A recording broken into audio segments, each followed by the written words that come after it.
ஹalleluya. ஸ்தோத்திரம். இந்த காலவழியில போன வாரத்திலே நாம் நல்ல ஒரு பைபிள் ஸ்டடியை நம்ம கேட்டோம்.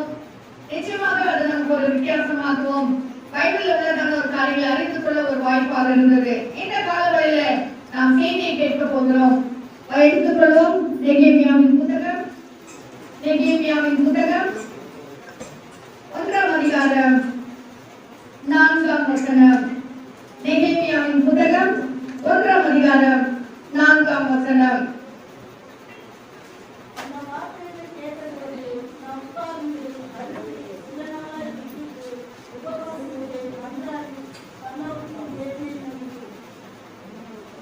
ஆமென்.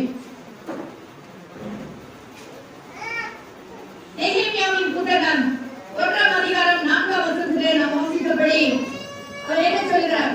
படிக்க தெரிஞ்சவங்க எல்லாருக்கும் படிக்க தெரியும். வாசிங்க, எல்லாருமே வாசிங்க. எந்த லாங்குவேஜ்ல இருந்தாலும் பரவாயில்ல, எல்லாரும் வாசிங்க. மீண்டும் அந்த வசனத்தை வாசிங்க.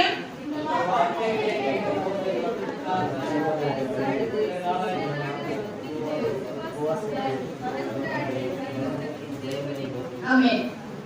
இந்த நெகேமியாவின் புத்தகத்தை எழுதியவர் நெகேமியாவும் எஸ்ராவும் இருவரும் சேர்ந்துதான் இந்த நெகேமியாவின் புத்தகத்தை எழுதினார்கள். அதுக்கு பிறகு சில காலகட்டத்துக்கு பிறகு எஸ்ராவை எழுதின சில காரியங்கள் தனியாக பிரிக்கப்பட்டது, நெகேமியாவின் எழுதின காரியங்கள் தனியாக பிரிக்கப்பட்டது. அதுபடினால் தான் எஸ்ராவின் புத்தகம் எரேமியாவின் புத்தகம் என்று நெகேமியாவின் புத்தகம் என்று தனித்தனியாக வந்தது. ஸ்தோத்திரம். நெகேமியா என்று சொன்னால் ஆறுதல் செய்கிறவர்.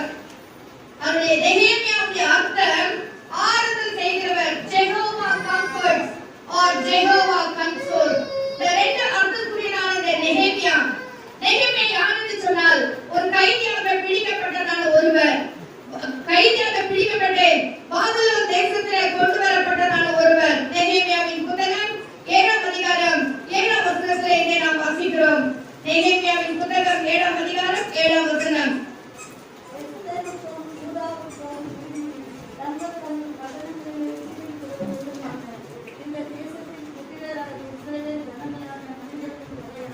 அதாவது பிடிக்கப்பட்டு வந்ததான ஜனங்களுடைய தொகை இங்க சொல்லுகிறது. ஸ்தோத்திரம். இந்த நெகேமியா அவர் ஒரு கைதியாக பிடிக்கப்பட்டு பாபிலோன் தேசத்திலே கொண்டு வரப்பட்டு ராஜாவின் அரண்மனையிலே, சூசான் அரண்மனையிலே ராஜாவுக்கு பாதபாத்திரக்காரனாக இந்த இடத்திலே ஒரு வேலை செய்து கொண்டிருக்கிறார் இந்த நெகேமியா. இப்படி இருந்த நாட்களிலே இந்த வார்த்தைகளை கேட்டு அவர் ஏன் அழ வேண்டும், ஏன் துக்கிக்க வேண்டும், ஏன் உபவாசிக்க வேண்டும்? அதாவது லிட்டரலா உட்கார்ந்து அழுகிறார். ஆமென். உட்கார்ந்து ஒரு வேலை செய்யணும்னா ஒரு இம்பார்ட்டன்ட் வேலையை நம்ம உட்கார்ந்து கரெக்டா செய்வோம். ஆனா இவர் உட்கார்ந்து அழுகிறார். அவ்வளவு ஒரு முக்கியத்துவத்தை கொடுக்கிறார். ஏன்? எதற்காக இவர் அழ வேண்டும்? ஏன் இப்படிப்பட்ட ஒரு துக்கமான வாழ்க்கையை வந்தது? ஏன் இப்படிப்பட்ட ஒரு உபவாசம்? ஏன் இப்படிப்பட்டதான ஒரு அழுகை என்று சொல்லி நாம் பார்க்கும் பொழுது இந்த வார்த்தைகளை கேட்ட பொழுது என்று சொல்லுகிறார். அப்படி என்று சொன்னால் எந்த வார்த்தைகளை அவர் கேட்டார்? 2ஆம் வசனத்தை வாசிங்க. 1ஆம் அதிகாரம் 2ஆம் வசனம்.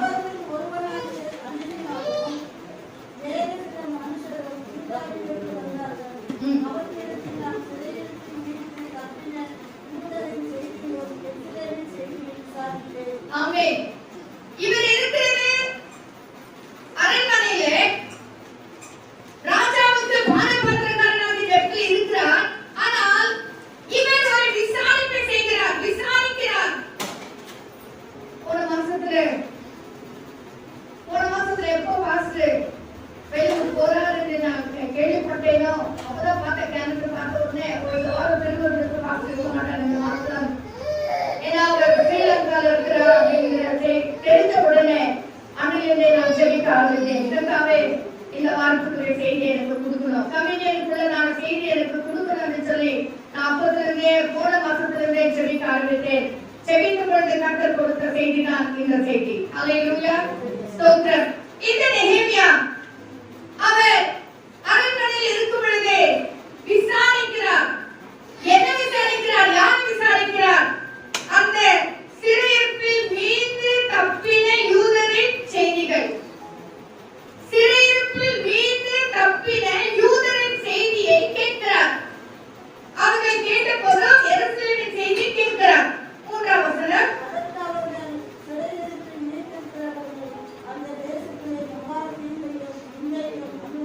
சிறையிருப்பில் வீழ்ந்திருக்கிறவர்கள் மகா நிந்தையும் தீங்கையும் அனுபவித்துக் கொண்டிருக்கிறார்கள். அவர்கள் சிறையிருப்பில் தான் இருக்காங்க, மீண்டிருக்காங்க. ஆனா அவர்களுக்கு ஒரு தீங்கு, அவர்களுக்கு நிந்தையா இருக்கிறது. அவர்கள் என்ன அனுபவிச்சிருக்கிறாங்க?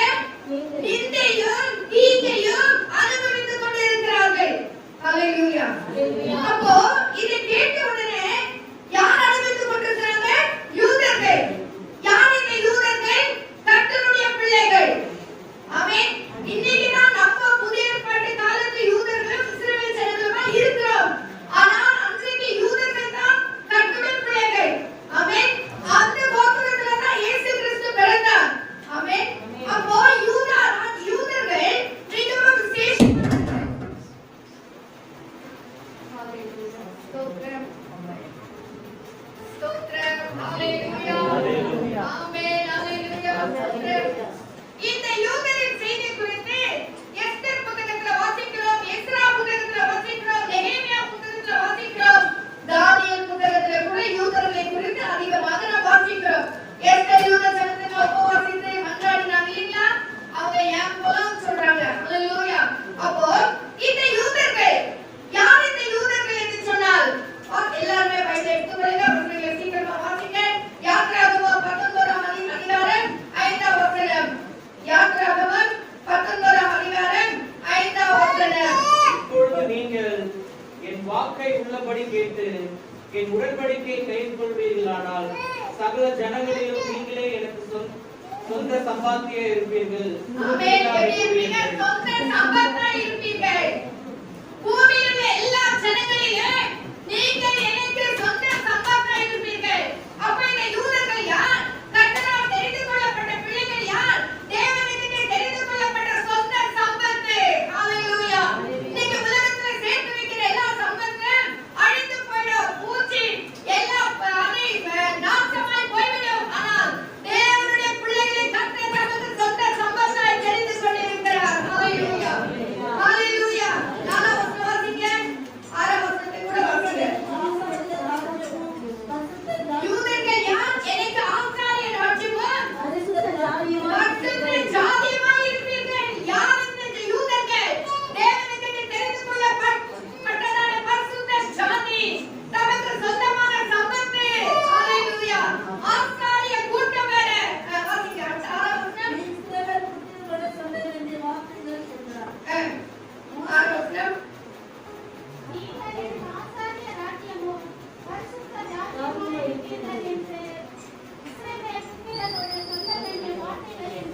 ஆமென். 4ஆம் வசனம்.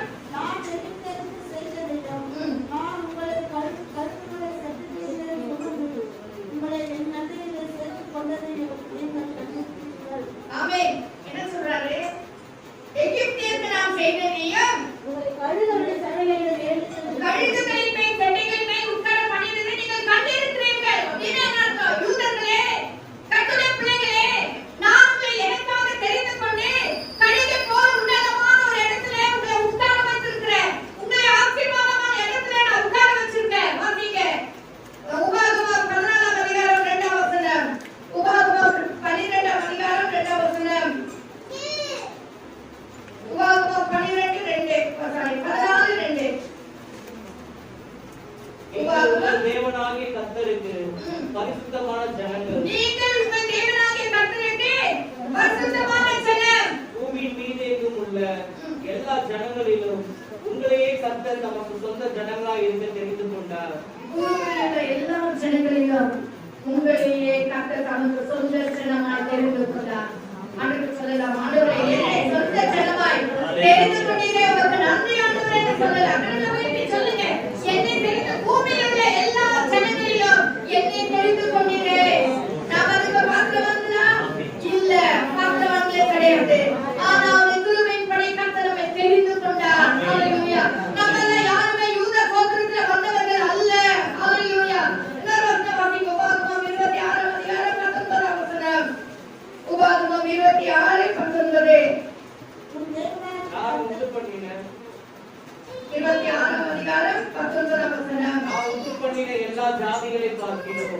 புகழ்ச்சியிலும் கீர்த்தியிலும் மகிமையிலும் உன்னை சிறந்திருக்கும்படி செய்வேன் என்றும். பாருங்க, எல்லா ஜாதிகளை பார்த்திலும் எதற்கு சிறந்திருக்க பண்ணுகிறார்?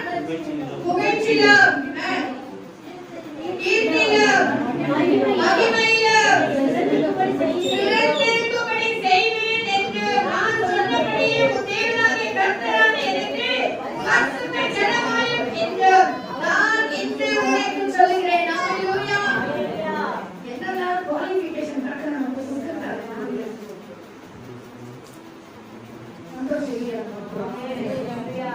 எங்கேயோ கடந்தோம், தள்ளப்பட்டவர்களாய் இருந்தோம், உதவாதவர்களாய் கடந்தோம்.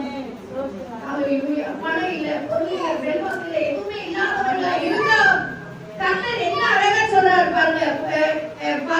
அதாவது எல்லா ஜாதிகளை பார்த்திலும் புகழ்ச்சியிலும் கீர்த்தியிலும் மகிமையிலும் உன்னை சிறந்திருக்கும்படி செய்வேன். ஆமென். ஹல்லேலூயா. அருமையான தேவன் பத்திகளா, நம்முடைய தேவன். அடுத்த ஒரு வசனம் வாசிங்க. நிறைய வசனங்கள் இருக்கு, நாம் சீக்கிரமா போலாம். ஹல்லேலூயா. சங்கீதம் 78ஆம் அதிகாரம் 52ஆம் வசனம். சங்கீதம் 78ஆம் அதிகாரம் 52ஆம் வசனம். நம்முடைய ஜனங்களை ஆடுகளுக்குள் புறப்பட பண்ணி அவர்களை வனாந்தரத்திலே மந்தையைப் போல் கூட்டிக் கொண்டு போய். எப்படி நான் கட்டளை நடத்துகிறார்? ஆடுகளை போல. நம்மளை யார்? அவருடைய ஆடுகள், மேய்ச்சலின் ஆடுகள். நம்முடைய இயேசுப்பா நம்முடைய மேய்ப்பனா இருக்கிறார். ஆண்டு சொல்றாரு, ஒரு மேய்ப்பன் ஒரு ஆடுகளை எப்படி நடத்துகிறான், அதே போல நான் உங்களை என்ன செய்வேன்? நடத்தி வந்தேன். யாரு? யூதர்களை, கர்த்தருடைய பிள்ளைகளை நடத்தி வந்தேன்னு சொல்கிறார். அடுத்து லூக்கா 1ஆம் அதிகாரம் 17ஆம் வசனம். லூக்கா 1ஆம் அதிகாரம் 17ஆம் வசனம். பிதாக்களுடைய இருதயங்களை பிள்ளைகளிடத்தில் கீழ்ப்படியாதவர்களை நீதிமான்களுடைய ஞானத்தில் உட்படுத்தி உத்தமமான ஜனத்தை கர்த்தருக்கு ஆயத்தப்படுத்தும்படியாக அவன் எலியாவின் ஆவியின் பலமும் உடையவனாய் அவருக்கு முன்னே நடப்பான் என்றார். இங்க யாரு? இயேசு கிறிஸ்து சொல்றாரு. இது ஒரு யூதர்கள், கர்த்தருடைய பிள்ளைகளை குறித்து கர்த்தர் சொல்றாரு. என்ன ஆரம்பத்துல என்ன வசனம்? பிதாக்களுடைய இருதயத்தை நம்மை கர்த்தர் எதற்காக தெரிந்து கொண்டார்? ஜனங்களை மாற்றும்படியாய்.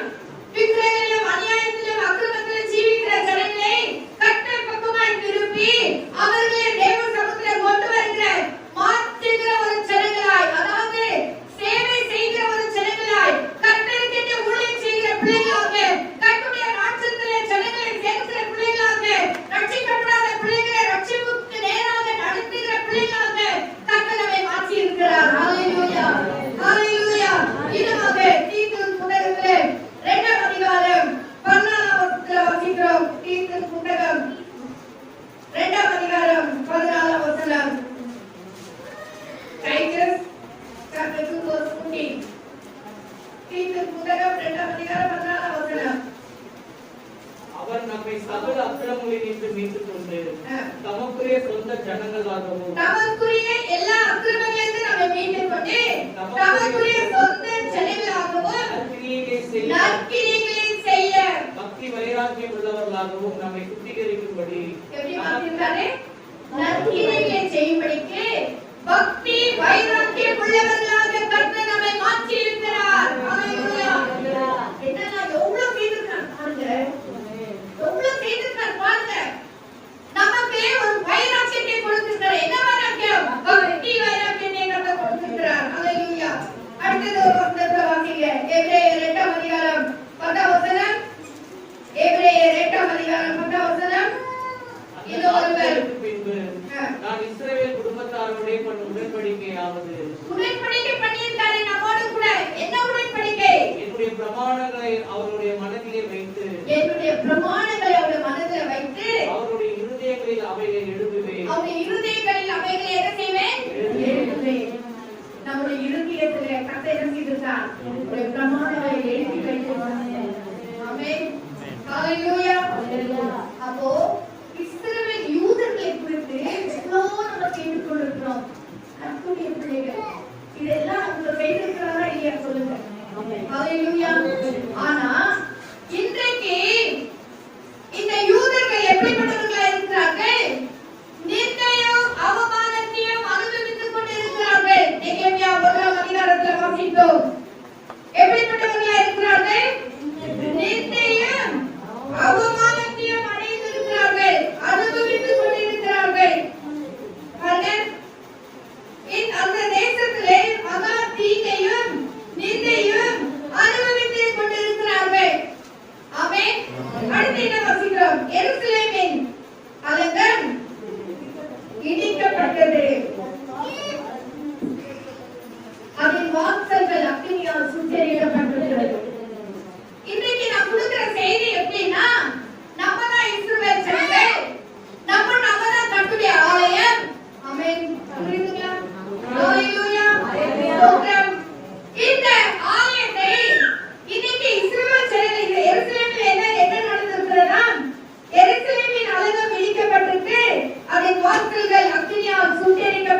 பாரமாய் கிடக்கிறது. இன்னைக்கு திருவிருந்து நாள். இந்த திருவிருந்து நாளிலே நெகேமியாவுக்கு உண்டான ஒரு பாரம் நம் எல்லாருக்கும் வர வேண்டும். எனக்கும் நமக்கும் வர வேண்டும். என்ன பாரம்? இன்னைக்கு எருசலேமின் அலங்கம் இடிக்கப்பட்டிருக்கிறது. எருசலேம் யார்? கர்த்தருடைய பிள்ளைகள். அதாவது எபிரேயர் 7ஆம் அதிகாரம் 1 3 வசனங்களை வாசிக்கும் பொழுது எருசலேம் வந்து ஆதி நாட்களிலே சாலேம் என்று சொல்லி அழைக்கப்பட்டது. எருசலேம் எப்படி அழைக்கப்பட்டது? சாலேம் என்று சொல்லி அழைக்கப்பட்டது. மெல்கிசேதேக்கின் ராஜா சாலேம் ஊர் என்று சொல்லி பார்க்கிறோம் எபிரேயர் 7ஆம் அதிகாரத்துல. அப்போ அதுக்கு பிறகு சில நாட்களுக்கு பிறகுதான், வருஷங்களுக்கு பிறகுதான் அந்த சாலேமின் ஊர் வந்து எருசலேமாக மாற்றப்பட்டது. ஆமென். இந்த எருசலேம்ல மெல்கிசேதேக்கின் ராஜா, நமக்கெல்லாம் நிறைய செய்திகளை நம்ம கேட்டிருக்கிறோம். இந்த எருசலேம் என்று சொன்னால் heaven of abode. அப்படின்னா என்ன? வாசஸ்தலம், தங்குகிற இடம், பரலோகத்தின் வாசஸ்தலம். தேவனாகிய கர்த்தர் நமக்குள்ளே வாசமா இருக்கிறதான ஒரு வாசஸ்தலம். அதுதான் எருசலேம். நமக்குள்ளே கர்த்தர் வாசமா இருக்கிறாரா? நாமே தேவனுடைய ஆலயமா இருக்கிறோம். இந்த ஆலயம் தேவன் தங்குகிற ஆலயம். ஹalleluya. ஆனா நெகேமியா புத்தகத்துல விசாரிக்கும் பொழுது இந்த ஆலயம் எருசலேமின் வாசல்கள் என்ன ஆனது? இடிக்கப்பட்டிருக்கிறது. எருசலேமின் அலங்கம் இடிக்கப்பட்டிருக்கிறது. அதாவது பாதுகாப்பு தகர்க்கப்பட்டிருக்கிறது. வாசிக்கிறீங்களா வீட்டுல வசனத்தை? அந்த தேசத்திலே மகா ஜீவியம் இன்றி அனுபவிக்கிறார்கள். எருசலேமின் அலங்கம் இடிக்கப்பட்டது. எருசலேமின் அலங்கம் இடிக்கப்பட்டது. வாசல்கள் அக்கினியால் சுட்டெரிக்கப்பட்டதுமாய் இருக்கிறது என்றார்கள். ஆமென். எருசலேமின் அலங்கம் இடிக்கப்பட்டிருக்கிறது. அதன் வாசல்கள் அக்கினியால் சுட்டெரிக்கப்பட்டிருக்கிறது. இதை குறித்து அந்த காலங்களில உங்களோடு நான் பகிர்ந்து கொள்ள விரும்புகிறேன். அருமையான கர்த்தருடைய பிள்ளைகளே, தேவன் நமக்குள்ளே வாசமா இருக்கிறதான எருசலேம் நாம் காணப்படுகிறோம். தேவன் நம்முடைய வாசஸ்தலத்தை, நம்முடைய ஆலயத்தை நடத்த விரும்புகிறார். நமக்குள்ள ஆவியானவர் தங்கி இருக்கிறார். ஹalleluya. அப்போ இந்த ஆலயம் எப்படிப்பட்டதா இருக்கிறது என்று சொன்னா அது இடிக்கப்பட்டதா இருக்கிறது. ஆமென். அந்த அலங்கம், அந்த சுவர், அதாவது காம்பவுண்ட் இடிக்கப்பட்டிருக்கிறது.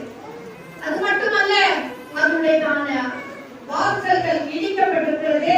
அதன் வாசல்கள் அக்கினியால் சுட்டெரிக்கப்பட்டிருக்கிறது. இந்த காலவெளியில கர்த்தரே, நீங்க அலங்கம் எப்படிப்பட்டதா இருக்கிறது? நாம் தேவன் நமக்குள்ள வாசமா இருக்கிறதானே இந்த எருசலேமின் அலங்கம் எப்படிப்பட்டதாய் காணப்படுகிறது? இடிக்கப்பட்டிருக்கிறதா? அல்லது ஏசியாவின் புத்தகம் 6ஆம் அதிகாரத்தில் வாசிக்கிறபடி அவர் என்ன செய்யறாரா? வேலையடைந்து அதில் உள்ள கற்களை எல்லாம் எடுத்து போட்டு ஒரு கோபுரத்தை உண்டு பண்ணி அதில் ஆலயம் உண்டு பண்ணி திராட்சை ரசத்தை கட்ட புரண்டு ஓடுபடியாய் செய்திருக்கிறாரே. அப்படிப்பட்டதான கர்த்தருடைய பிள்ளைகளுடைய வாழ்க்கையிலே தேவனுக்கு தெரிந்து கொள்ளப்பட்டதானே சொந்த சம்பவங்கள் தெரிந்து கொள்ளப்பட்டதானே நம்முடைய வாழ்க்கையிலே தேவனுக்கு பரிசுத்த சாதியாய் நமக்காக சொந்த செலவாய் தெரிந்து கொண்டதானே கர்த்தருடைய பிள்ளைகள் நம்முடைய வாழ்க்கையிலே அலங்கம் எப்படிப்பட்டதாய் காணப்படுகிறது? இன்னைக்கு காலவரையிலே நாம் நிச்சயமாக தேவ சமூகத்தில் சொல்ல முடியுமா? என் அழகை இடிக்கப்படுவதற்காக நீ போட்ட வேலையை நான் பக்கமாக என்று சொல்ல முடியுமா? அல்லது இன்னைக்கு எந்த இடத்துல அந்த அலங்கம் இடிக்கப்பட்டிருக்கிறது? நம்முடைய ஆவிக்குரிய வாழ்க்கை எப்படிப்பட்டதாய் காணப்படுகிறது? நம்முடைய ஜெபம் எப்படிப்பட்டதாய் காணப்படுகிறது? வேற எந்த ஜாதிக்கும் செய்யாத ஒரு நன்மைகளையும் ஒரு ஆசீர்வாதங்களையும் இந்த பாவிகளா இருக்கிற நமக்கும் எனக்கும் கர்த்தர் செய்தாரே.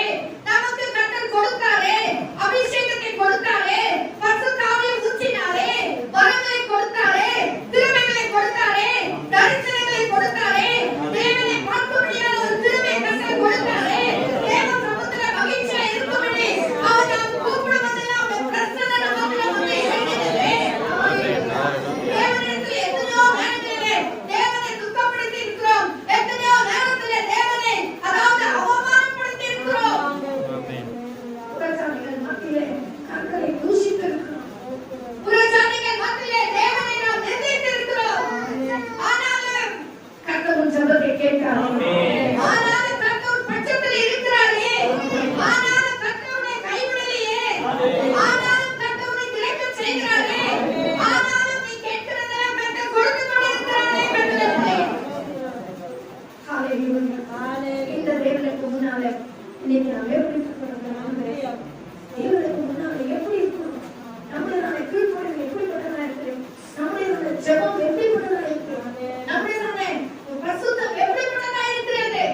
அளவுக்கு நான் பரிசுத்தத்தை காண்கிறேன்.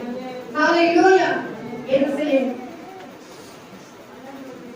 அலங்கம் இடிக்கப்பட்டிருக்கிறது. அது மட்டும் இல்ல, இந்த வாசலெல்லாம் சுட்டெரிக்கப்பட்டிருக்கிறது அக்கினியால்.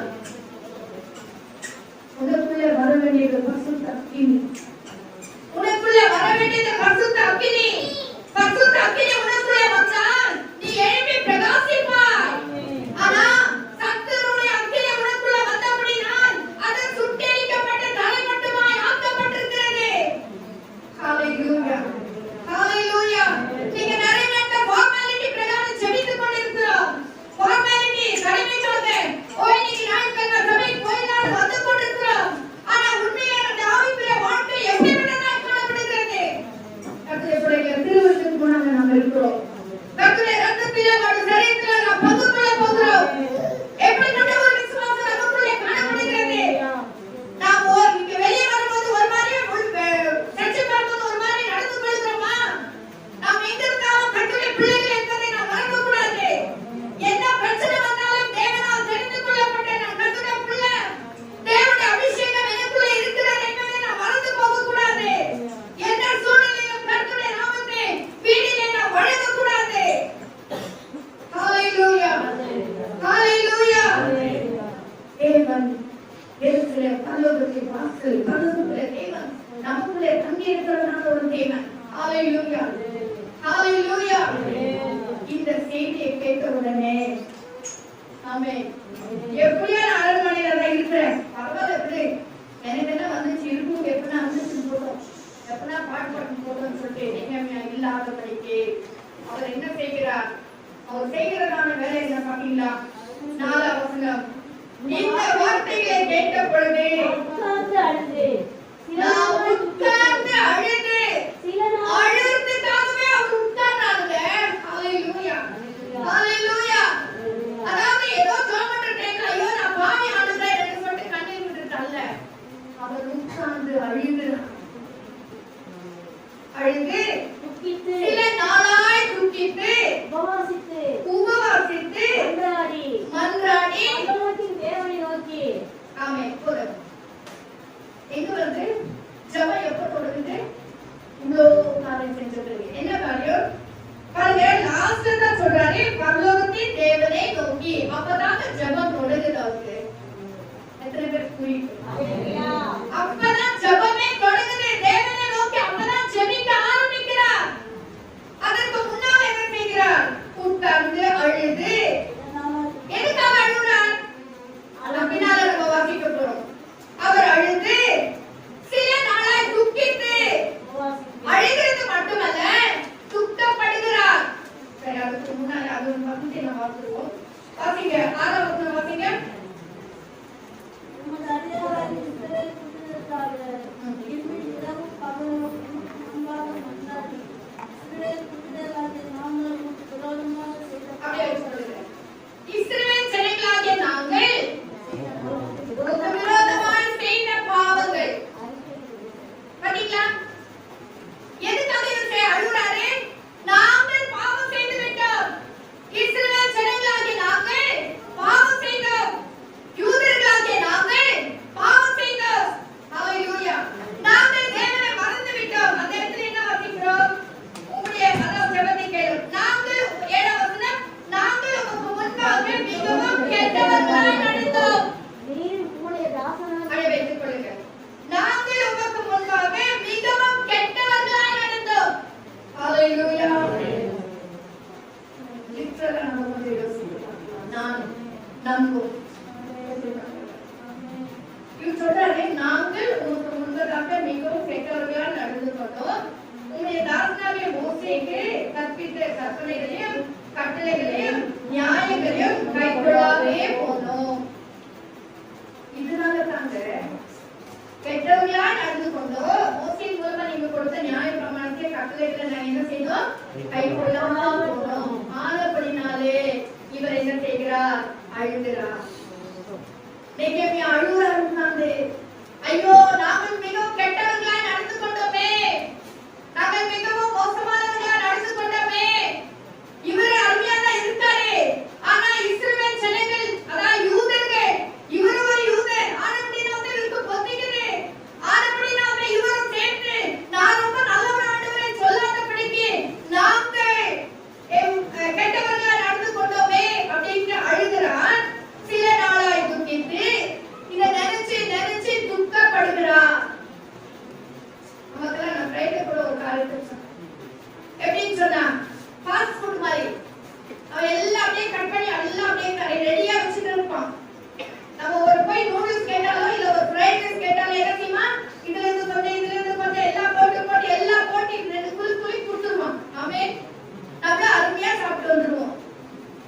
ஜெபம் ஃபாஸ்ட் ஃபுட் இல்லங்க.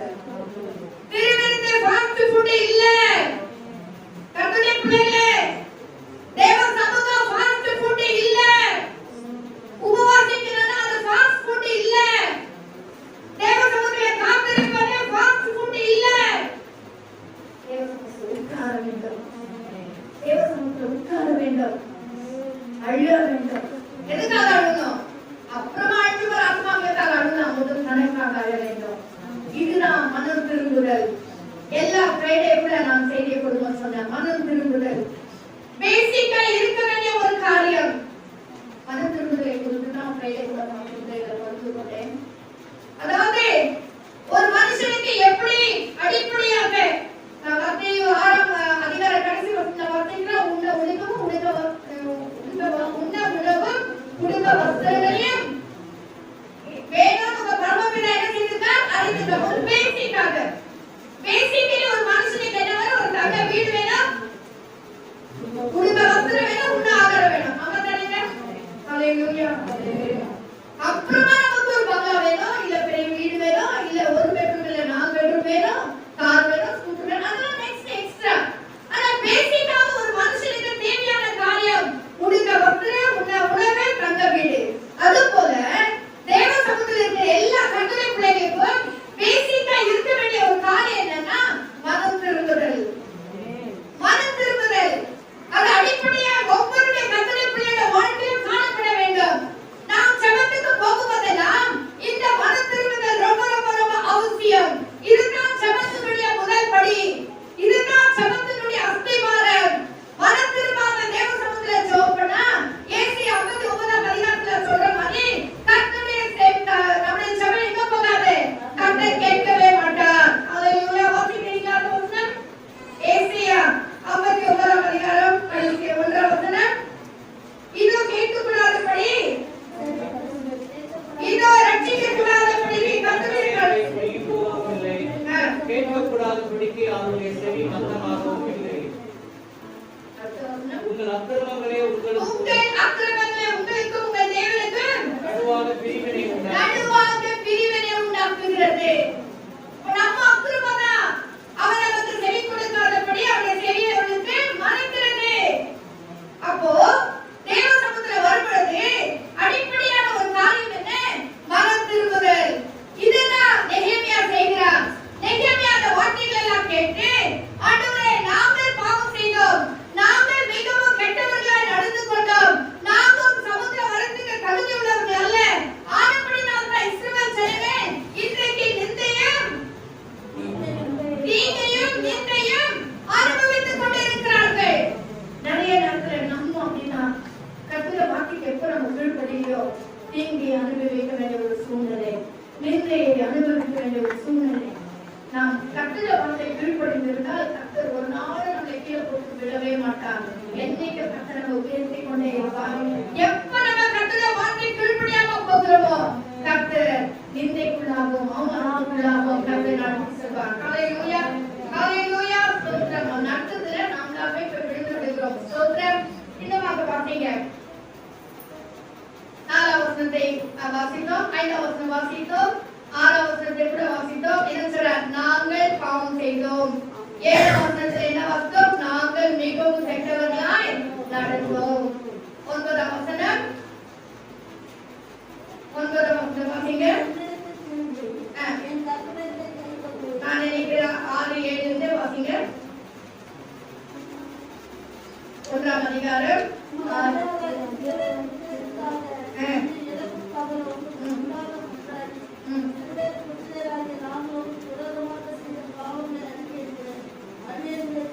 இப்ப கேட்கிறாரு, எங்க ஜெபத்தை கேட்டதற்காகவே உங்களுடைய செவி கவனிக்கும், உங்களுடைய கண்கள் திறந்தும் இருப்பதாக. நானும் என் தகவல் வீட்டாரும் அந்த உரை எங்களுக்கு பிறகு வக்கீல சொல்றாரு, அர்த்தம் சொல்றாரு. நாங்கள் முன்பாக மிகவும் கெட்டவர்களாய் நடந்தோம். நீர் உடைய தாழ்நாகிய மோசேக்கு கற்பித்த கற்பனைகளையும் கட்டளைகளையும் நியாயங்களையும் கைக்கொள்ளாதே போனாது. ஹalleluya. 9ஆம் வசனத்துல பாருங்க என்ன சொல்றாரு? எல்லா பாவத்தை அறிக்கையிட்ட பிறகு என்ன சொல்றாரு? நீங்கள் என்னிடத்தில் திரும்பி கற்பனைகளை கைக்கொண்டு அவைகளின்படி செய்வீர்களானால் அவர்கள் வானத்தின் கடையண்டத்தில் இருந்தாலும் நான் அங்கே இருந்து அவர்களை சேர்த்து என் நாமம் விளங்கும்படி நான் தெரிந்து கொண்ட ஸ்தலத்துக்கு அவர்களை கொண்டு வருவேன் என்றும் தேவரீர் உங்களுடைய தாசனாகிய மோசேக்கு கட்டளையிட்ட வார்த்தையை நினைத்தருளும். எப்போ நம்ம கர்த்தருடைய சமூகத்துல மனம் திரும்பி விட்டு கொடுக்கிறோமோ, இங்க அது ஒரு வாக்குத்தத்தத்தை கூட ஞாபகப்படுத்துறாரு. மோசேக்கு இப்படி சொல்லியிருக்கீங்களே, என்ன சொல்லியிருக்காரு? அதாவது உங்களை கண்ணுண்டு போனவர்கள் வானத்தின் கடையாளத்தில் இருந்தாலும் நான் அங்கே இருந்து அவர்களை சேர்த்து, என்ன சொல்றாரு? நான் அங்கே இருந்து அவர்களை சேர்த்து என் நாமம் விளங்கும்படி நான் தெரிந்து கொண்ட ஸ்தலத்துக்கு அவர்களை கொண்டு வருவேன் என்று. நீ எந்த இடத்துல விழுந்தாயோ, எந்த இடத்துல விழுந்திருக்கிறாயோ அந்த இடத்துல உங்களை தூக்கி அந்த கடையாந்திரத்துல இருந்தாலும் பரவாயில்ல, கடைசியில் இருந்தா கூட பரவாயில்ல. அவர் என்ன சொல்றார்? நான் உன்னை கொண்டு வந்தேன், நான் உன்னை உயர்த்தி, நான் உன்னை ஆசீர்வதித்து, ஹல்லேலூயா, கடையாந்திரத்தில் இருந்தாலும் நான் அங்கே இருந்து அவர்களை சேர்த்து. உனக்கு விரோதமா யார் எழுப்பினாலும் சரி, நீ எந்த இடத்துல விழுந்திருந்தாலும் சரி, நீ ஒருவேளை கடைசியில பூமியின் கடையாந்திரத்துல விழுந்திருந்தாலும் சரி, நான் உன்னை கொண்டு வந்து உன்னை ஆசீர்வதித்து உன்னை உயர்த்தி, ஹல்லேலூயா, தலத்துக்கு அவர்களை கொண்டு வருவேன் என்று மோசேக்கு சொன்னீரே. ஆண்டவர் சொன்னார், அதே மோசேக்கு சொன்னதான வார்த்தைதான் இன்னைக்கு அருமையான கர்த்தருடைய பிள்ளைகளே உங்களுக்கும் எனக்கும் ஆவியானவர் சொல்லிக் கொண்டிருக்கிறார். நீ எந்த இடத்துல விழுந்திருந்தாலும் பரவாயில்ல, நீ எந்த ஸ்தானத்தை விட்டு விலகி இருந்தாலும் பரவாயில்ல, நீ என்னை விட்டு எவ்வளவு தூரம் போயிருந்தாலும் பரவாயில்ல, ஒருவேளை நீ என்னை கனம் பண்ணாமல் போயிருந்தாலும் பரவாயில்ல, ஒருவேளை நீ என்னுடைய சூழ்நிலை நிமித்தம் மறந்திருந்தாலும் பரவாயில்ல, நான் அவர்களை கூட்டி சேர்ப்பேன்.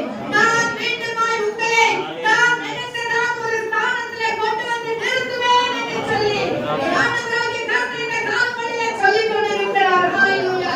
அருமையான தேவ ஜனமே, துக்கத்தோடு வேதனையோடு அவ்வளவுதான் இந்த வாழ்க்கை, அவ்வளவுதான் இது முடிஞ்சு போச்சு, இன்னைக்கு எனக்கு ஒரு ஃபியூச்சரே கிடையாதுன்னு சொல்லி துக்கத்தோடு காணப்படுகிற அருமையான வாலிப தம்பி, வாலிப தங்கச்சி, ஆண்டவராகிய கர்த்தர் சொல்லுகிறார், மீண்டுமா உன்னை கொண்டு வந்து நிறுத்துவேன். ஆமென். ஹல்லேலூயா. மீண்டுமாய் உன்னை உயர்ந்த ஸ்தானத்திலே வைப்பேன். மீண்டுமா நீ எடுத்த எல்லா ஆசீர்வாதங்களையும் உனக்கு கொடுப்பேன். ஹல்லேலூயா. ஹல்லேலூயா. மீண்டுமா நான் உன்னை வாழாக்காமல் தலையாக்குவேன். ஹல்லேலூயா. உன்னை உன் பேரை நான் பெருமைப்படுத்துவேன். நீ போற இடமெல்லாம் ஒரு ஆசீர்வாதமான பாத்திரமா உன்னை நான் மாற்றுவேன். ஹல்லேலூயா. ஹல்லேலூயா. எந்த எழுந்திருந்தாலும் பரவாயில்லை, காலப்படையில கர்த்தர் மீண்டும் உங்களுக்கு கொடுப்பேன் என்று சொன்னேன். மோசேக்கு கட்டளையிட்டார். அதே கட்டளை நெகேமியா ஞாபகப்படுத்தி வாக்குத்தத்தத்தை சொல்லி மீண்டும் செழிக்க ஆரம்பிக்கிறார். ஹல்லேலூயா. ஹல்லேலூயா. 2ஆம் வசனம் 2ஆம் அதிகாரம் 1ஆம் வசனம். ராஜாவின் 30ஆம் வருஷம் ஈசான் மாதத்திலே ராஜரசம் ராஜாவுக்கு முன்பாக வைத்துக்கொண்டு நான் அதை எடுத்து அவருக்கு கொடுத்தேன். நான் ஒருபோதும் அவர் சமூகத்தில் துக்கமாய் இருந்ததில்லை. அப்பொழுது ராஜா என்னை பார்த்து, நீ துக்கமாய் இருக்கிறது என்ன? ஆமென். நீ துக்கமாய் இருக்கிறது என்ன? நான் கேட்கிறது ராஜா கேட்கிறார். இவன் நெகேமியா அழுது உட்கார்ந்து அழுது ஊத்திட்டு மன்றாடி உபவாசித்து ஜெபம் பண்ணி இவன் வெளியே எதுவுமே சொல்லல. இவருடைய பிரச்சனை இவருக்கு ஸ்தோத்திரம். யூத ஜனங்களுடைய காரியங்கள் இவருக்கு மிகவும் பலமா இருக்கிறது. இதை யாருக்கிட்ட சொல்ல, ஏன்னா இவ்வளவு இடத்துல கையப்பா இருக்காரு. இப்போ ராஜாவே கேட்க ஆரம்பிக்கிறார். ராஜாவே உனக்கு உதவி செய்ய முன் வருகிறார். ராஜாவே உன்னுடைய சூழ்நிலை அறிந்து கொள்கிறார். உன்னை குறித்ததான ஒரு வெளிப்பாடை ராஜாவுக்கு கர்த்தர் கொடுத்திருக்கிறார். ஹல்லேலூயா. அருமையான கர்த்தருடைய பிள்ளையே, உன்னை குறித்ததான ஒரு வெளிப்பாடு உன் சத்துருக்களுக்கு ஆண்டவராகிய கர்த்தர் கொடுப்பார். உன்னுடைய அதிகாரிகளுக்கு கர்த்தர் கொடுப்பார். நீ எங்க வேலைக்கு போறியோ அந்த இடத்துல உனக்காக கர்த்தர் உன்னை குறித்ததான ஒரு நல்ல அபிப்பிராயம், உன்னை குறித்ததான ஒரு நல்ல எண்ணம், உன்னை குறித்ததான நல்ல ஒரு மரியாதை கர்த்தர் அதிகாரிகளுடைய கட்டளையிலே கர்த்தரே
வெளிப்பாடுகளை கொடுப்பார்.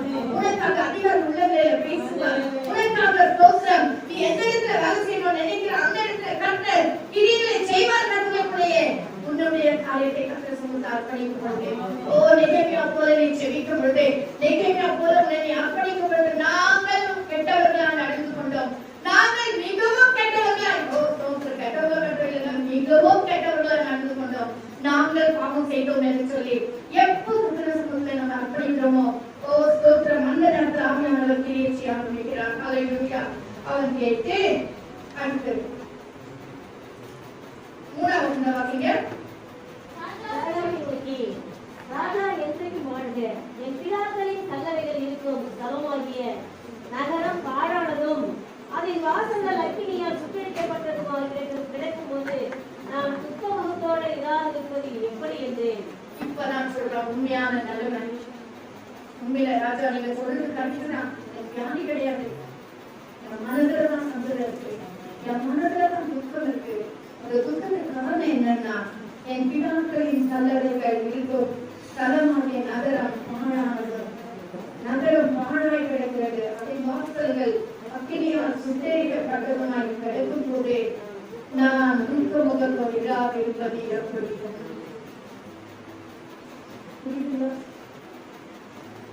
நம்முடைய இருதயமாகிய வாசஸ்தலம் பாழாய் கிடக்கும் போது, என் குடும்ப நாசத்துல போய் கொண்டிருக்கும் போது, என் பிள்ளைகள் சபைக்கு போடாமல் இருக்கும் பொழுது, என் பிள்ளைகள் கர்த்தருக்கு கீழ்ப்படியாமல் இருக்கும் பொழுது, நான் இன்னும் கர்த்தருக்கு கீழ்ப்படியாமல் இருக்கும் பொழுது நான் துக்கமுகமாய் இராதிருப்பது எப்படி.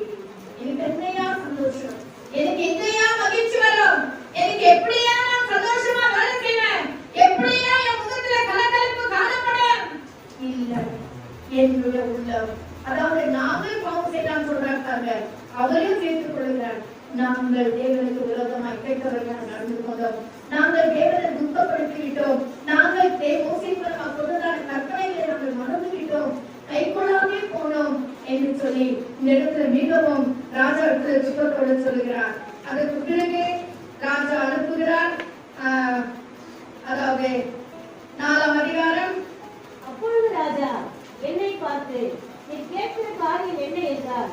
அப்பொழுது நான் பரலோகத்தின் தேவனை நோக்கி ஜெபம் பண்ணி, இப்பதான் ஜெபம் பண்ண ஆரம்பிக்கிறார். ராஜாவை பார்த்து, ராஜாவுக்கு சித்தமாய் இருந்து அடியெடுத்து உங்கள் சமூகத்தில் கையை கிடைத்ததானால் என் பிதாக்களின் கல்லறைகளில் இருக்கும் பட்டணத்தை கட்டும்படி யூதா தேசத்துக்கு நீ அனுப்ப வேண்டிய. நான் போய் என்ன செய்யறேன், யூதா தேசத்துக்கு போய் அந்த சீர்கழிஞ்சு எல்லாம் நாசமா இருக்கிறதெல்லாம் சேர்த்து எடுத்து அதை கட்டும்படி என்ன அனுப்பு சொல்கிறார். அவர் போகிற நேரத்துல சன்பிலாக்கும் கோபியாவும் 2 பேரும் வந்து மிகவும் தடைகளை பண்ணுகிறார்கள். ஆலயம் கட்டுற நேரத்துல, உன்னுடைய உள்ள உடைந்து கிடைக்கிற நேரத்துல, நீ கட்டத்துக்கு முன்பதாக உன்னை அர்ப்பணிக்கிற நேரத்துல, தேவனுக்கு விரோதமாய் காலத்தை எடுத்து மனஸ்தாபப்படுகிற நேரத்துல பிசாசானவன் வந்திருப்பான். அவங்க அந்த எழுதலாமா துக்கப்படணும், இதெல்லாம் சின்ன காரியம், இது போய் பிரச்சனை ஏற்றுனேன் உபாசம் பண்ணி அழுதுனா உட்கார்ந்துருக்கார். இதை விட எவ்வளவு பெரிய பாவம் இதை விட எவ்வளவு பெரிய பாவம் எல்லாம் எவ்வளவு ஜனங்க செய்திருக்கிறாங்க. சர்ச்சுக்கு போறவங்களே செய்திருக்கிறாங்க. இது சின்ன காரியத்துக்கு போய் நீ அழுது உட்கார்ந்துருக்கியா? இதான் பிசாசு நமக்கு சொல்றாங்க. இந்த ஆளுநத்தை கட்டாதபடிக்கு சன்பிலாக்கும் பொபியாவும் தடைகளை பண்ணி தேவனுக்கு விரோதமாய் ஜனங்களுக்கு விரோதமாய் கிரியைகளை பண்ணுகிறார்கள். அன்று முதற்கொண்டு எப்போ இவர்கள் விரோதமாய் எழுதினார்களோ 4ஆம் அதிகாரம் 16 வசனத்துல வாசிக்கிறோம். அன்று முதற்கொண்டே என் வேலைக்காரர்கள் பாதி பேர் வேலை செய்தார்கள், பாதி பேர் ஈட்டிகளை பரிசுகளையும் வில்லுகளையும் கவசங்களையும் பிடித்து நின்றார்கள். அதிகாரிகள் யூதா வம்சத்தார் எல்லாருக்கும் பின்னாக நின்றார்கள். அலகுகளை கட்டுகிறவர்களும் சுமை சுமக்கிறவர்களும் சுமை ஏற்றுகிறவர்களும் அவரவர் ஒரு கையில வேலை செய்து மறு கையினாலே ஆயுதம் பிடித்தார்கள். ஆமென். இப்பொழுது அலங்கத்தை கட்ட ஆரம்பித்தாங்க, வேலை செய்ய ஆரம்பித்தாங்க. எங்கெல்லாம் இடிஞ்சிருக்கோ தேவ பிரசன்னம், தேவ மகிமை பிரசன்னத்தில் இருக்காங்க. எங்கெல்லாம் நம்ம அலங்க விழிக்கப்பட்டிருக்கு, எதெல்லாம் அக்கினியால் சுட்டரிக்கப்பட்டிருக்கிறது. இன்னைக்கு கர்த்தரால் கொடுக்கப்பட்டதான கிருபைகள் அநேகருடைய வாழ்க்கையில சுட்டரிக்கப்பட்டிருக்கிறது, அநேகருடைய வாழ்க்கையில இல்லாமல் போயிருக்கிறது, அநேகருடைய வாழ்க்கையில ஜெபமே இல்லாமல் காணப்பட்டிருக்கிறது.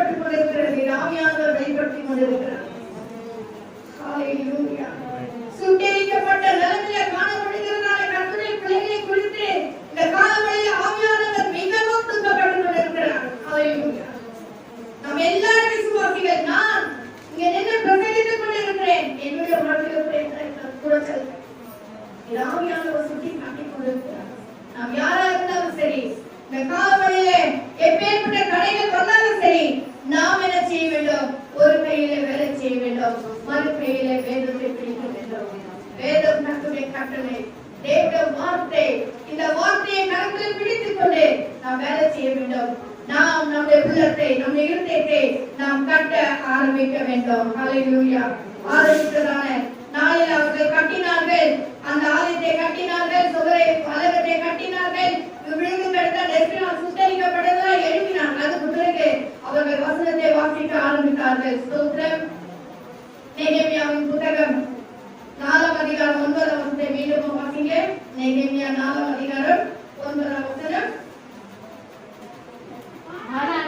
நாங்கள் எங்கள் தேவனை நோக்கி ஜெபம் பண்ணி அவர்கள் நிமித்தம் இரவு பகலும் கிராமக்காரர்களை வைத்தோம். அப்பொழுது யூதா மனிதர், சுமைக்காரரின் திறன் குறைந்து போகிறது, மண்மேடு மிச்சமாக இருக்கிறது, நாங்கள் அவர்களை கட்டக்கூடாது என்றார்கள். இப்போ பிரச்சனை வர நேரத்துல இவங்க என்ன பண்ணாங்க? நாங்கள் எங்கள் தேவனை நோக்கி ஜெபம் பண்ணி அவர்கள் நிமித்த இரவும் பகலும் ஜாமக்காரரை வைத்தோம். ஆமென். ஜாமக்காரர், அதாவது ஆவியானவருடைய உதவி. ஜாமக்காரர் யார்? ஆவியானவர். அவருடைய உதவி நாடி நாங்க என்ன செய்தோம்? இரவும் பகலும் ஜாக்கிரதையா இருக்க ஆரம்பித்தோம். அதே 4ஆம் அதிகாரம் 16ஆம் வசனத்துல வாசிக்கிறோம். அன்று முதல் இதுதான் கர்த்தருடைய பிள்ளைகளுக்கு கர்த்தர் கொடுக்கிற ஆசீர்வாதங்கள். ஹல்லேலூயா. பாதி பேர் ஈட்டிகளையும் பாதி பரிசுகளையும் வில்லுகளையும் கவசங்களையும் பிடித்துக் கொண்டு நின்றார்கள். எபேசியர் 6ஆம் அதிகாரத்தில் வாசிக்கிறோம். ஒவ்வொன்றுக்கும் ஒவ்வொரு அர்த்தம் இருக்கிறது. ஈட்டிகளையும் பரிசுகளையும் பிடித்துக் கொண்டு என்ன செய்தாங்க? அவர்கள் நின்றார்கள். யூதா வம்சத்தார் எல்லாரும் பின்னாக நின்றார்கள். 17ஆம் வசனத்தில் என்ன வாசிக்கிறோம்?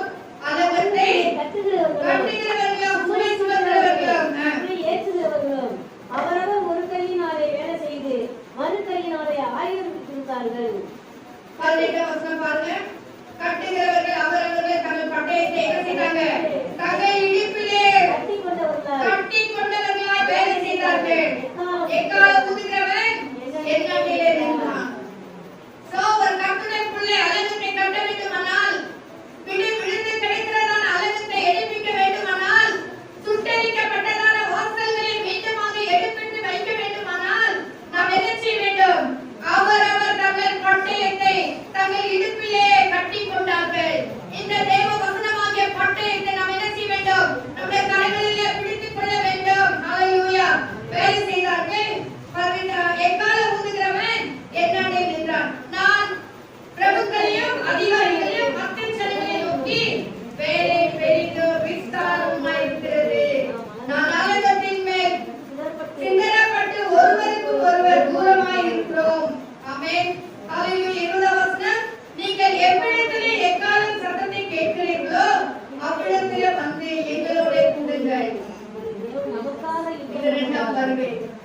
நீங்க எங்க எக்கால சத்தத்தை கேட்கிறீங்களோ அப்ப எல்லாரும் என்னாண்ட வந்துருங்க. இயேசுவானவர் வருகிற நேரத்துல எக்கால ஊதப்படுகிற வழியிலே, எக்கால சத்தத்தை கேட்கிற வழியிலே நாம் எல்லாரும் இயேசு மண்டையில போய் சேர வேண்டும். இயேசுவின் சமூகத்துல போய் சேர வேண்டும். ஹல்லேலூயா. நீங்கள் எல்லாரும் அவ்விடத்துல வந்து எங்களோட கூடுங்கள். நம்முடைய தேவன் நமக்கு யுத்தம் பண்ணுவார் என்றான். கர்த்தர் யுத்தம் பண்ணி எல்லா சத்துணை கிரியைகளையும் மாற்றி கொடுக்கிறார். கர்த்தருடைய பிள்ளைகளே, இன்னைக்கு திருவிருந்துக்கு முன்னால நம்ம வந்திருக்கிறோம். இந்த திருவிருந்து நாளையிலே தேவ சமூகத்திலே நம்முடைய விடைந்திருக்கிற அலுவலகத்தை செயல்படுத்தி நாமே இன்னும் நிறைய காரியங்களுக்கு நான் இப்போ முடிக்க விரும்புகிறேன். அலுவலகத்தை நாம் செயல்படுத்தி விழுந்து கிடக்கிற காரியங்களை எடுப்பிட்டு தேவ சமூகத்தை நாம் அர்ப்பணிப்போம். நிச்சயமாகவே அதாவது எண்ணிக்கை கட்ட பொறிச்சு கொண்டே இருக்க மாட்டாங்க. மனம் திரும்புகிறார், மனம் திரும்ப வேண்டும். எல்லாருடைய வாழ்க்கையில அஸ்திவாரமாக, அதாவது அடிப்படையான ஒரு காரியமாக மனம் திரும்புதல் நமக்கு அவசியம். நம்ம எல்லாம் எழுந்திருப்போம், ஜெபிக்க ஆரம்பிப்போம். கர்த்தர் நிச்சயமா இந்த நாளிலே ஒரு மாற்றத்தை நமக்கு கொடுக்க போகிறார். ஹல்லேலூயா. திரும்புவதற்கு முன்னால் நம்ம நாம் முடியணும். முடிந்தவர்களாக முதலாவது செபிப்பதற்கு முன்பதாக தேவனை நோக்கி செபிப்பதற்கு முன்பதாக தேவனுடைய வார்த்தைகள் இப்படி சொன்னீங்களே சொல்றதுக்கு முன்னால எனக்கு இப்படிப்பட்ட வாக்குத்தத்தத்தை கொடுத்தீங்களே சொல்றதுக்கு முன்னாடி நம்மை பார்க்க வேண்டியது அவசியமா இருக்கு. சிறுவர்களுக்கு முன்னால நம்ம சொல்லுகிறோம் நம்மை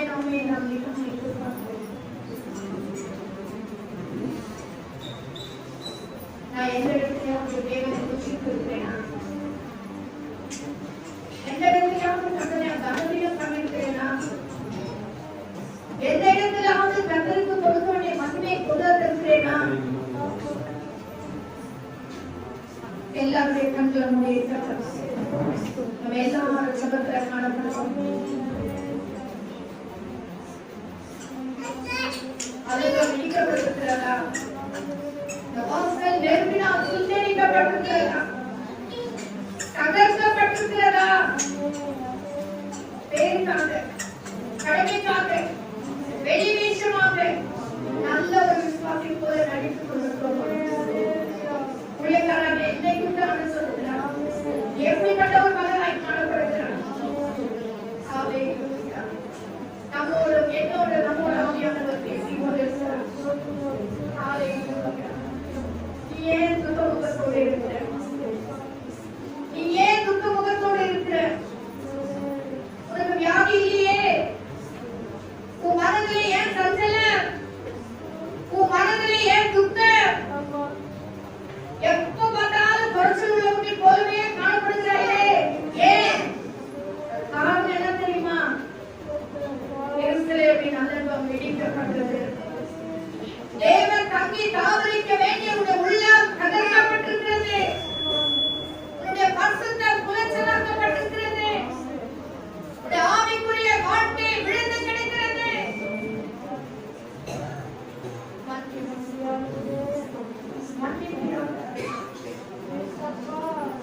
இன்னும் நம்ம நல்லவர்களாகவே நடக்கல. இன்னும் நம்ம கெட்டவர்களாகவே நடந்து கொண்டிருக்கிறோம். பிள்ளைகளை நம்ம எல்லாரும்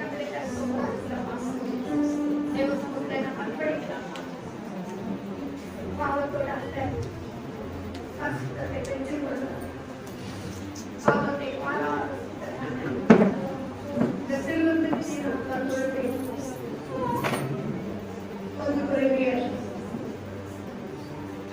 11ஆம் அதிகார சிறுவர்களுக்கான நான் வாசிக்கிறேன்.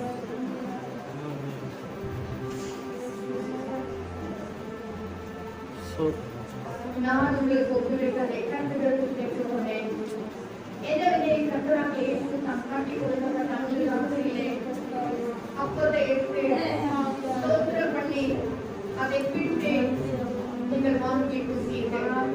இது உங்களுக்காக வெட்கப்படுகிற என்னுடைய சரீரமாக உங்களுக்காக பிடிக்கப்பட்ட நான் கர்த்தருடைய சரீரம். என்னை நினைவுபடும்படி செய்யுங்கள் என்றார். போதனை பண்ணின பின்பு அவர் அந்தபடியே பாத்திரத்தை எடுத்து இந்த பாத்திரம் என் ரத்தத்தினாலாக புதியவுடன் குடித்தீர்கள். நீங்கள் இதை பாடுபடும் போதெல்லாம் என்னை நினைவுபடும்படி செய்யுங்கள் என்றார். ஆகையால் நீங்கள் இந்த அப்பத்தை புசித்து இந்த பாத்திரத்தில் பாடுபடும் போதெல்லாம் கர்த்தர் வருமளவும் அவருடைய மகிழ்ச்சியை தெரிவிக்கிறீர்கள். இருக்கிறபடினாலே என்னுடைய உடன்படிக்கை இருக்கிறது. இதை பாடுபடுவதெல்லாம் என்னுடைய பாத்திரத்தை தெரிவிக்கிறீர்கள். இது எனக்கு சித்தப்படுகிற சரீரமா இருக்கிறது, சித்தப்படுகிற ரத்தமா இருக்கிறது. இப்படி இருக்க எவர் அபாத்திரமாய் தன்னுடைய அப்பத்தை குறித்து அவருடைய பாத்திரத்தை பாடுபடுகிறாரோ அவர் தன்னுடைய சரீரத்தில் ரத்தத்தை குறித்து குற்றமுள்ளவனாக இருப்பான்.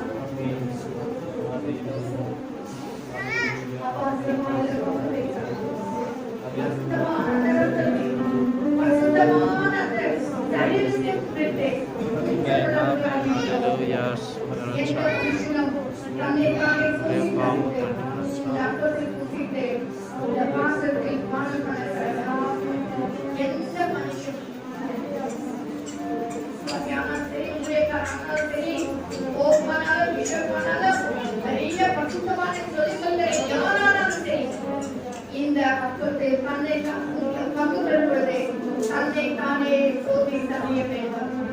தன்னை தானே சோதித்து அறிய வேண்டும். இந்த திருவிழா பங்கு பெற நான் இருக்கிறேன். என்னுடைய அழகு பிடிக்கப்பட்டிருக்கிறதா? என்னுடைய ஆவிக்குரிய வாழ்க்கை சுட்டரிக்கப்பட்டிருக்கிறதா? என்னுடைய நிலைமை தெய்வ சமூகத்தில் எப்படிப்பட்டதாய் காணப்படுகிறது என்று சொல்லி தன்னை தானே சோதித்து அறிந்து தம்பத்தை யோசித்து இந்த பாத்திரத்தை மாணவன வேண்டும். ஏன் அப்படின்னு சொன்னா எதற்காக இவ்வளோ வலியுறுத்தி நான் சொல்லியிருக்கிறேன்?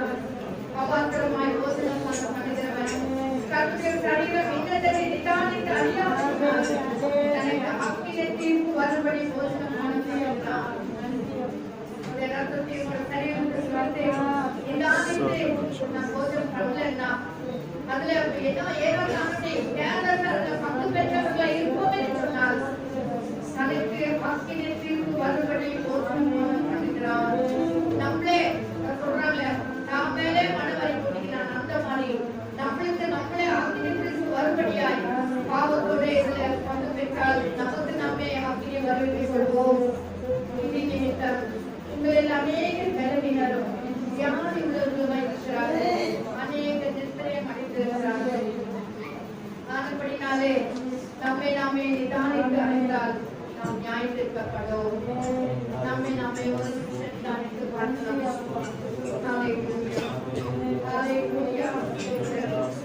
அதே பேர் உள்ளதாக இருந்தாலும் சரி கர்த்தர் கொடுத்ததாக